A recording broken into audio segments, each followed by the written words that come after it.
Débat et controverse sur BFM Business.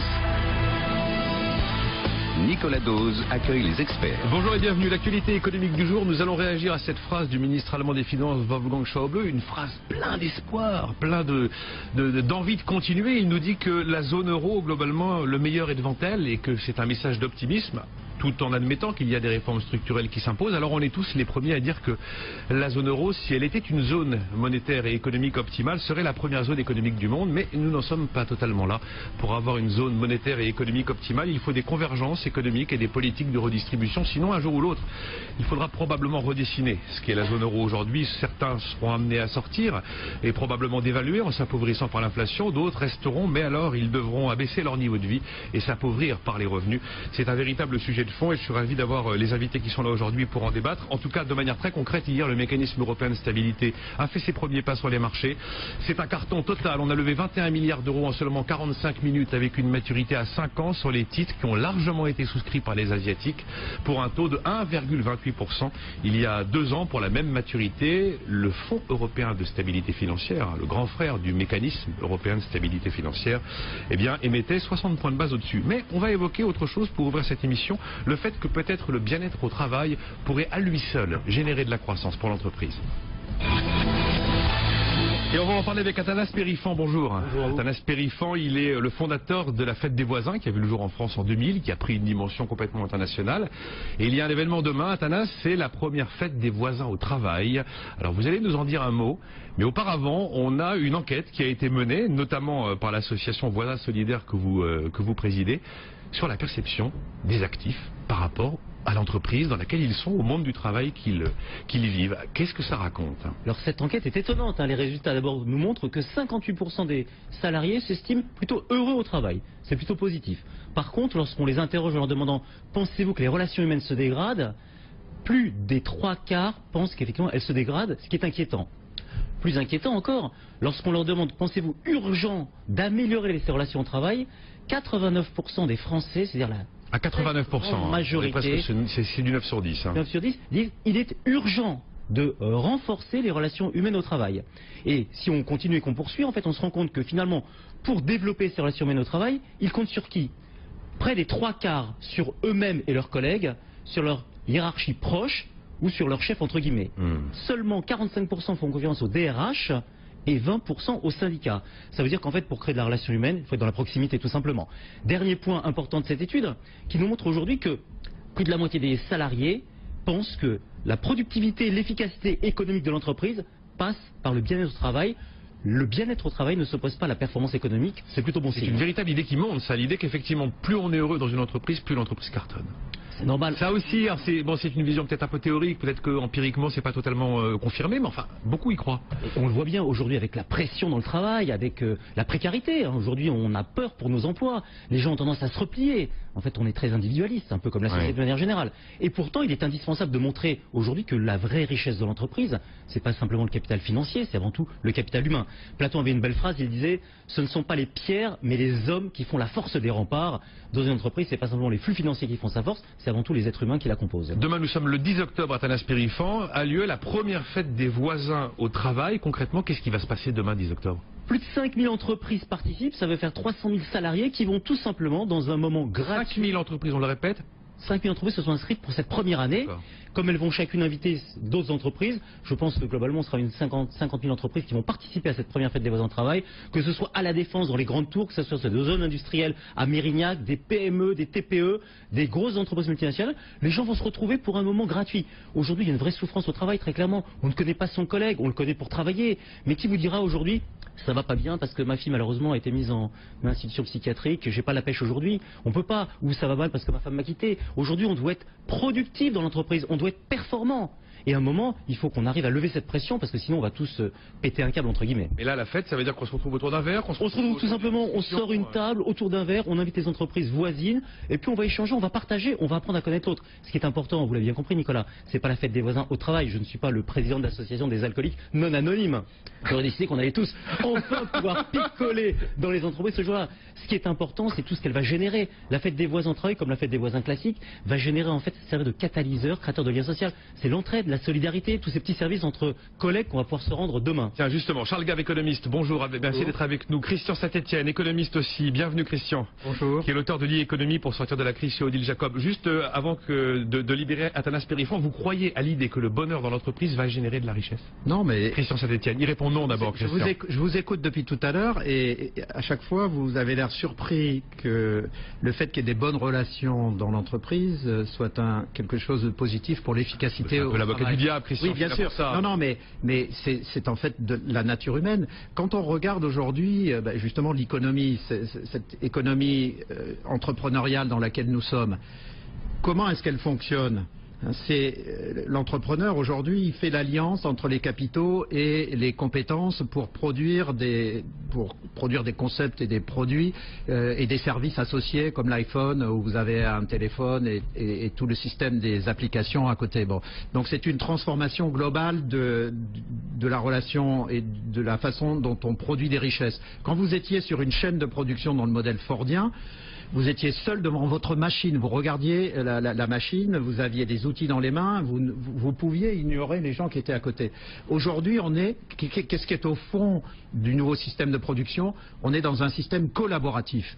Et donc, quand on est dans un système collaboratif, la qualité de la relation avec les autres, c'est totalement décisif. Donc, effectivement, améliorer la nature des relations avec ses voisins, c'est pas un petit plus, c'est central dans l'amélioration de l'efficacité économique et l'efficacité au travail. Le bonheur national brut, hein. On y est là, Charles Gave. On y est, mais je suis absolument d'accord avec ce qui vient d'être dit, et le personnage essentiel, c'est l'entrepreneur.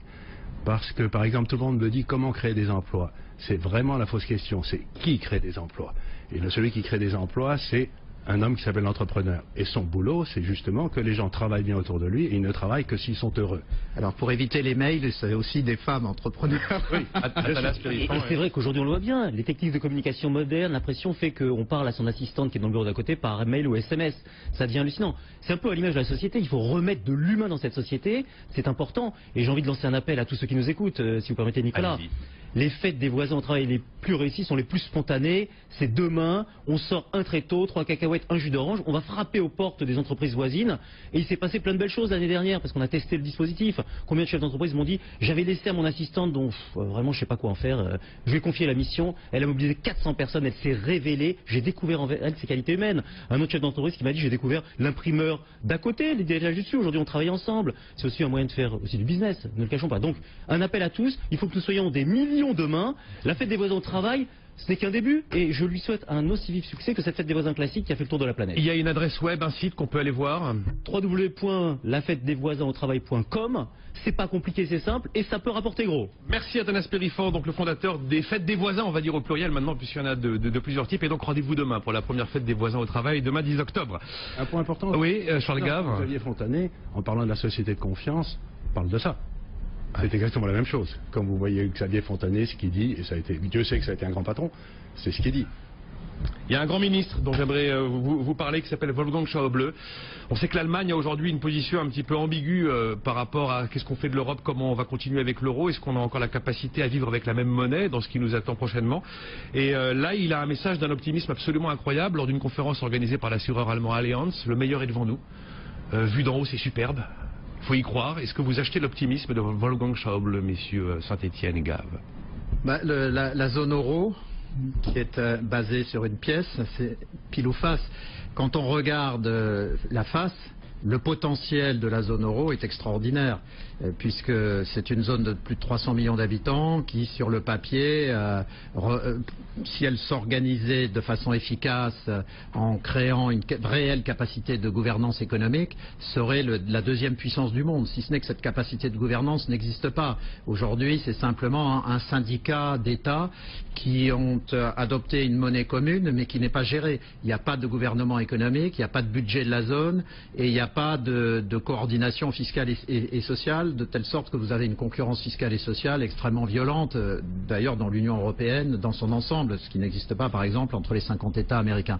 Donc ça, si vous regardez la zone euro, en fait, vous l'avez dit vous-même tout à l'heure, on pressent tous qu'à un moment donné, il faudra aller vers la mise en place des institutions qui assureront la pérennité de l'euro. La zone euro, vous l'avez dit, n'est pas une zone monétaire optimale selon la théorie des économistes. Une zone monétaire optimale, c'est une zone dans laquelle le capital et le travail circulent mieux qu'à l'extérieur de la zone. C'est une zone dans laquelle le commerce se fait plus facilement qu'à l'extérieur de la zone. Sur la base de ces critères, la zone euro n'est pas une zone monétaire optimale. Et on sait que quand vous voulez doter plusieurs États souverains indépendants de la même monnaie, quand ce n'est pas une zone monétaire optimale, vous devez impérativement doter cette zone d'un gouvernement unique, comme les États-Unis, qui ont un gouvernement fédéral pour les 50 États américains, parce que dans les 50 États américains, vous avez des Allemagnes, des Grèces, des France. Les États-Unis d'Amérique n'auraient pas traversé toutes les guerres mondiales, toutes les crises, s'il n'y avait pas eu un État fédéral. Christian, ça commence par un budget à 20% du PIB et pas 1% du PIB. C'est ça le point de départ. Non, mais c'est ça le point. On va faire réagir Charles Gave, mais c'est une question fondamentale et qui se pose d'autant plus que l'Allemagne vient de voter, que la va se prononcer. Vous venez de dire quelque chose qui est clé, que nos auditeurs doivent bien le garder à l'esprit pour voir ce qui va se passer dans les mois et les trimestres qui viennent, parce que personne n'a de boule de cristal. Le budget de l'Union européenne, on s'en fout totalement. Quand on parle de la zone euro, c'est un budget spécifique à la zone. Et oui, non, mais quand j'ai dit Union européenne, j'ai pensé zone euro. Non, vous avez dit un budget d'1%. Mais le budget d'1%, c'est celui de l'Union européenne. Oui, il ne nous concerne pas. Le budget, la zone euro en tant que telle n'a pas de budget. On n'a pas du tout. Et donc, il faudrait... la première fois où on a évoqué un budget de la zone, c'est Van Rompuy qui a évoqué ça en octobre, il y a un an. Et donc, la question clé, c'est est-ce qu'on est capable de se doter d'un budget de 2 ou 3% qui ne reprendrait pas la protection sociale qui doit rester au niveau des États, mais qui mettrait en place des politiques sur la recherche, le développement, l'entrepreneuriat, la création d'un écosystème compétitif dans l'ensemble de la zone. Et donc, juste pour conclure, quand on regarde l'évolution de la zone actuellement, on voit bien qu'il y a des États qui ne sont pas prêts à faire l'évolution dans cette direction-là.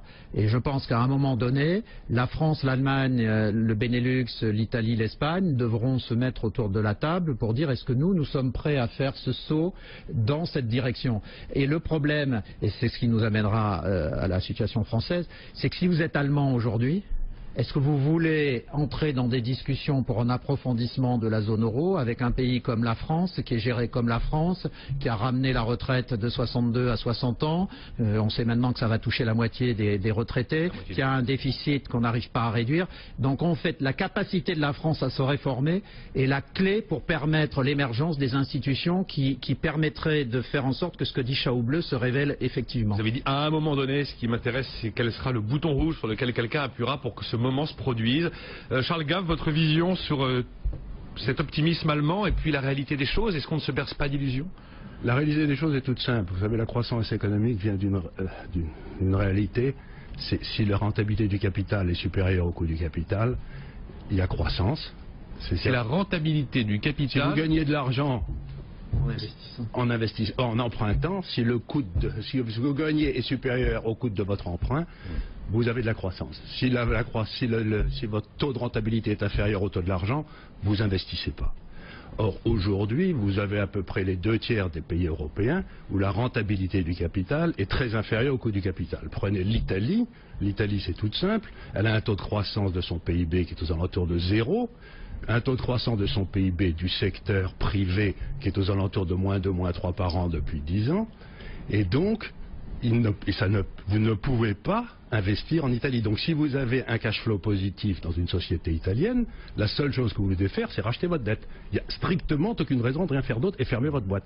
Donc aujourd'hui, le taux de change fixe, l'euro n'est qu'un avatar de l'étalon or. L'étalon or est en train de foutre en l'air l'économie européenne, comme Rueff et Laval l'avaient fait en 1934.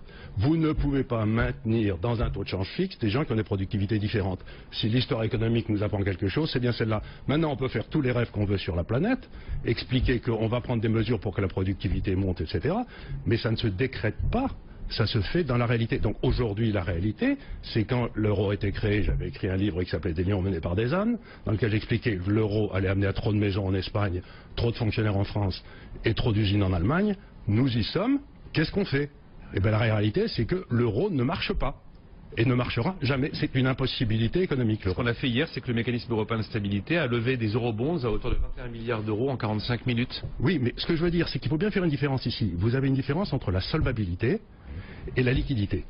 Okay. Ce que nous avons aujourd'hui, c'est que lever 45 milliards d'euros, je ne sais pas combien, 21 milliards, 21 milliards, c'est pour régler des problèmes de liquidité à court terme. Si l'Italie, l'Espagne, la France deviennent insolvables, c'est plus du tout un problème de liquidité. Vous avez une différence essentielle entre la liquidité et la solvabilité. Là, lever de l'argent, c'est traiter des problèmes de liquidité.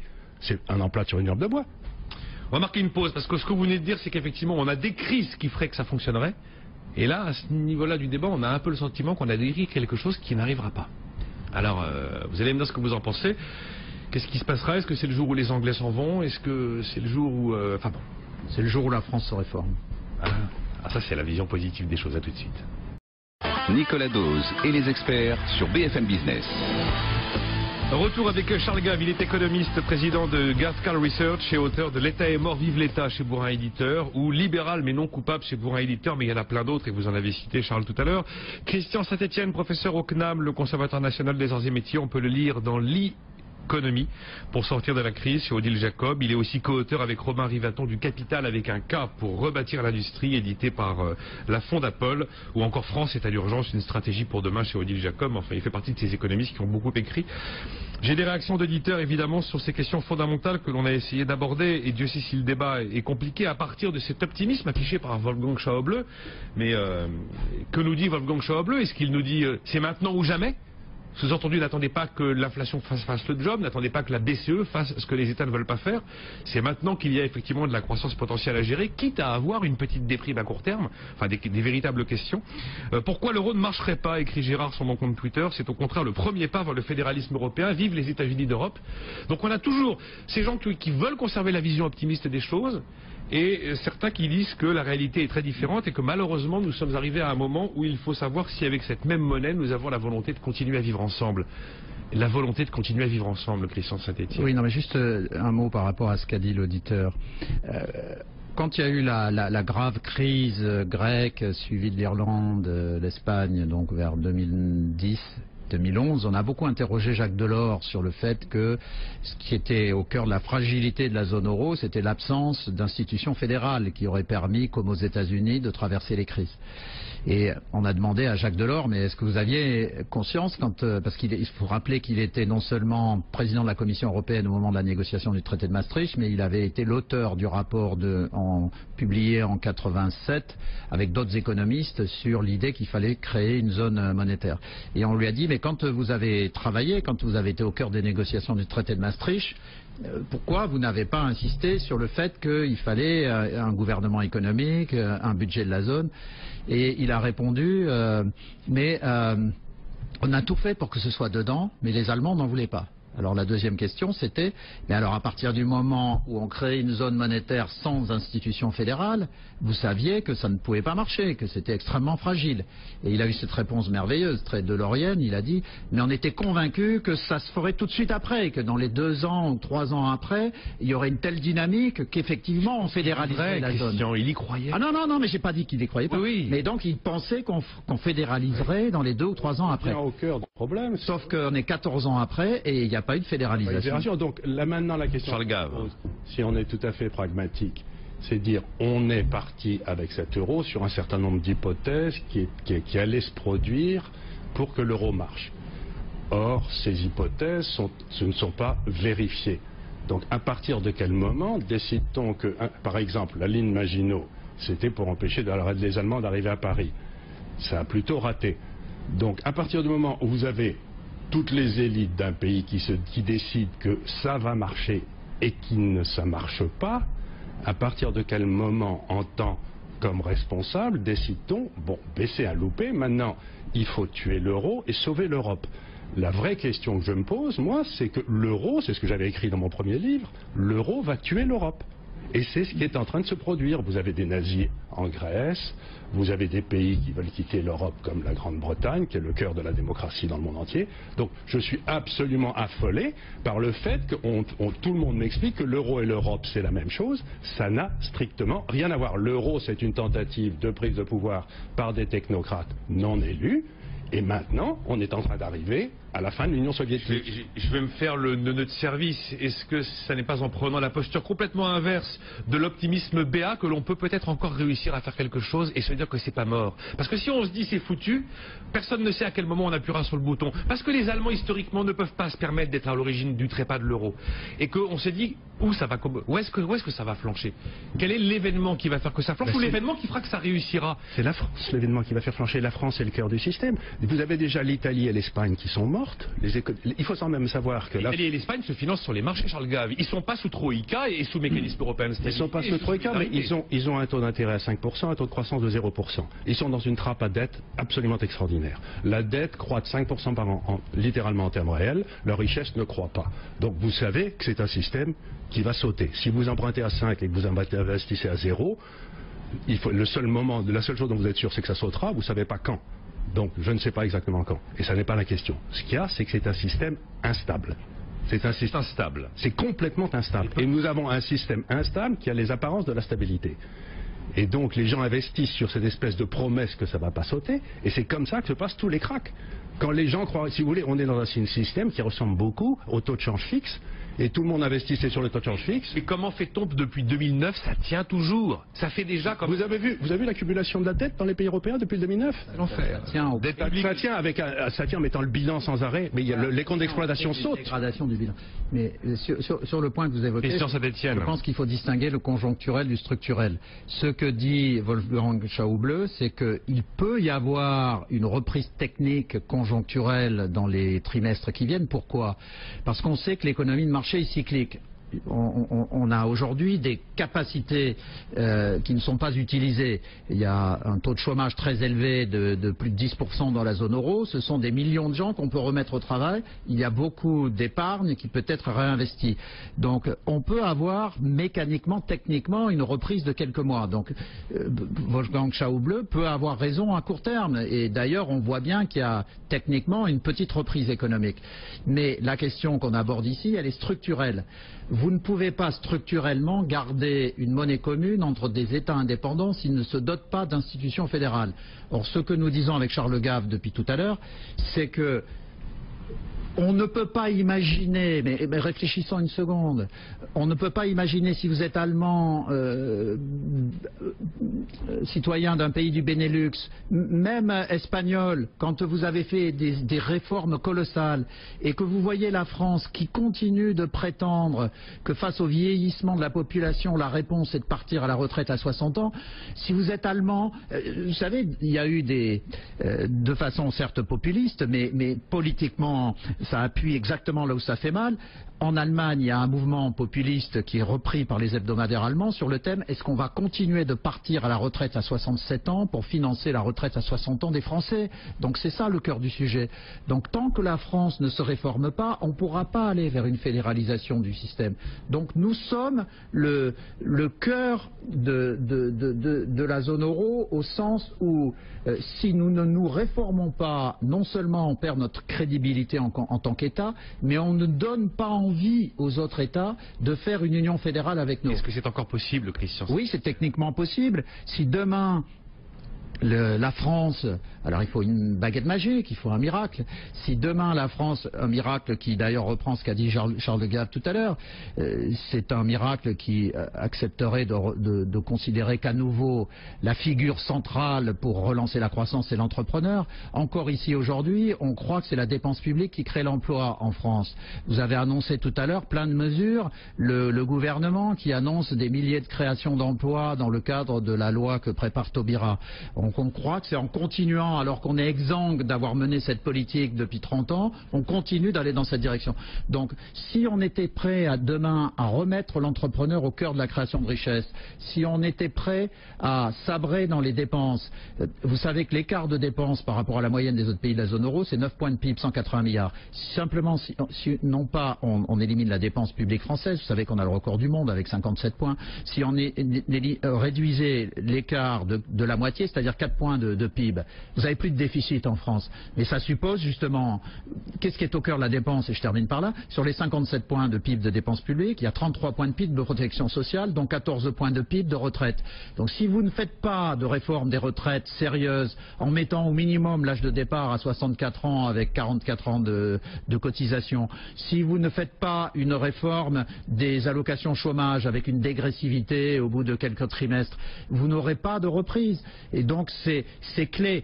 Il faut arrêter de penser que c'est la dépense publique qui crée la richesse, il faut remettre l'entrepreneur au cœur de la création de richesse. À ce moment-là, le jour où il y a un responsable politique français qui dit ça, les Allemands se disent mais on peut à nouveau considérer la possibilité de s'unir avec ce peuple. Et à ce moment-là, on crée les institutions minimales qui assurent la pérennité de l'euro. Et vous parliez vous parliez d'optimisme. Alors je vous fais rêver une seconde. Si nous faisions cela, si on fédéralisait sur une base entrepreneuriale un cœur de la zone euro à 9 pays, c'est-à-dire l'Allemagne avec les 3 du Benelux, l'Autriche, France, Italie, Espagne, Portugal, ces 9 pays, c'est 300 millions d'habitants. Si on fédéralisait ce noyau dur, alors là, c'est plus que de l'optimisme, c'est la réalité et c'est stupéfiant. Nous sommes instantanément la première puissance industrielle du monde, la première puissance commerciale du monde, la deuxième puissance économique du monde, nettement devant la Chine et juste derrière les États-Unis. C'est pas seulement une transformation des conditions de vie des Européens, mais c'est l'apparition d'un trépied géostratégique. C'est plus seulement une discussion entre les Chinois et les Américains. Les Européens reviennent dans le jeu mondial. Mais ça suppose, on revient toujours, est-ce que les Français sont capables de passer d'un modèle de dépenses publiques à un modèle entrepreneurial? Charles Gave, visiblement, ce serait la France qui serait le juge de paix de la vie ou de la mort de l'euro, à entendre ce que vient de nous dire. Mais c'est une création... Alors, vous n'êtes pas constamment parisien, vous avez une vie très internationale, vous avez quand même assisté à la rentrée politique, faite de ras-le-bol fiscal, de psychodrame sur l'impôt que l'on installe, que l'on modifie, que l'on supprime, et jusqu'à aujourd'hui où nos députés vont désespérément, comme des morts de soif, essayer de trouver 1,5 milliard d'euros qui n'existe pas pour mettre du pouvoir d'achat dans les porte-monnaies des gens afin de ne pas se prendre une déculottée électorale au municipal. Est-ce que ce que décrit Christian Saint-Etienne peut arriver? Écoutez, je ne suis pas un grand spécialiste de la chose politique. Hein. Quand même. Je ne suis pas... J'ai consacré assez peu de temps dans ma vie, probablement pas assez. La réalité est assez simple, c'est que je vote depuis 40 ou 45 ans en France régulièrement, et à peu près depuis 45 ans, j'ai eu le choix entre voter pour un fonctionnaire qui se disait de gauche ou un fonctionnaire qui se disait de droite. Mais j'ai jamais eu le choix de voter pour quelqu'un d'autre qu'un fonctionnaire. Si vous avez une chambre qui est majoritairement fonctionnaire, je reviens à ce que disait le professeur Saint-Etienne, eh bien ils vont prendre des mesures favorables aux fonctionnaires. Et donc, si vous aviez une chambre qui était faite de garçons coiffeurs, ils prendraient des mesures favorables aux garçons coiffeurs. Donc, s'imaginer qu'une chambre pleine de fonctionnaires va prendre des mesures favorables à l'entrepreneur, me paraît quelque peu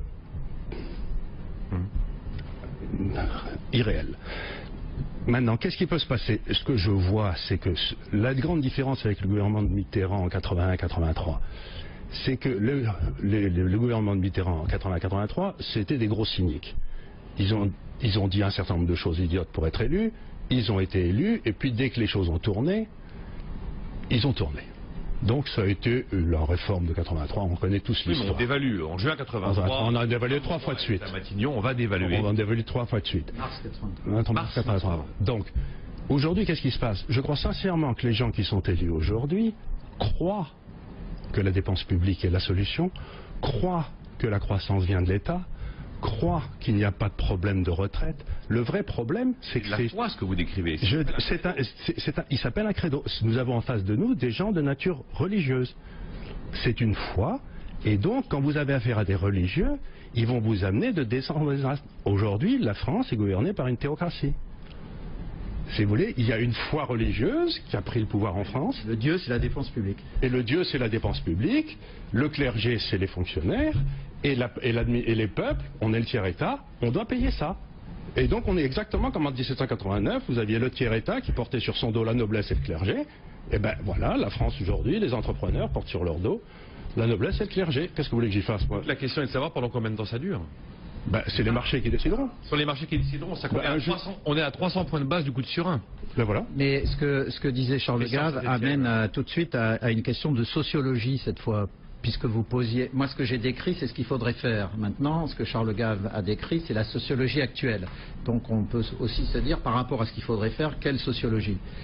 Ce que Charles Gave a décrit très justement, c'est que la Chambre des députés en France, depuis 40 ans, est dominée soit, quand c'est la gauche qui est au pouvoir, les fonctionnaires font 60% de l'Assemblée nationale, quand la Chambre est de droite, les fonctionnaires font 40%, mais il y a 130 à 50 médecins qui, même si ça les choque, sont en fait des fonctionnaires, puisque l'assurance maladie est fonctionnalisée. La médecine libre n'a pas de sens, puisque quand vous signez une ordonnance, c'est remboursé par l'État, donc c'est de la dépense publique. Et donc, quand vous êtes dans cette situation-là, vous devez vous poser une question qui a l'air totalement mineure par rapport au sujet que nous évoquons, c'est les conditions d'élection des députés. Les Anglais, pourquoi ils n'ont pas une chambre dominée par les députés? C'est parce qu'ils ont une petite clause juridique qui semble minuscule par rapport à tous les sujets qu'on évoque, et qui est que quand un fonctionnaire anglais se présente à une élection, il doit démissionner au moment où il se présente, même pas quand il est élu. Il doit démissionner quand il se présente. Alors évidemment, vous avez beaucoup moins de fonctionnaires en Angleterre qui sont à l'Assemblée. C'est la même chose en Suisse et aux États-Unis. Dans les 3 plus vieilles démocraties du monde, le fonctionnaire est éligible, mais il perd son statut de la fonction publique. Le jour où vous introduisez cette modification en France, ça paraîtra comme une petite mesure d'organisation du système électoral, mais c'est en fait une révolution politique. Je ne saurais être plus d'accord. C'est extraordinaire ce que vous décrivez, parce que malgré tout, la réalité pour l'instant que j'observe depuis 2 ans, c'est la réalité d'un pays qui emprunte à peine plus cher que l'Allemagne et qui est considéré comme finalement une terre qui est moins dangereuse que les autres, avec ce phénomène effectivement de repli des capitaux du Sud vers le Nord. Donc pour l'instant, j'ai envie de dire tout va bien. Et en plus, on a des signaux de reprise. Et en plus, le commerce extérieur est moins dans le rouge qu'avant. Et le déficit de l'État est moins important qu'avant, même si tout ça reste très important. Et on a un signe de reprise de l'industrie manufacturière. Et puis on a un signe de stabilité du chômage. Et on a un signe que la consommation résiste malgré tout grâce à une très faible inflation.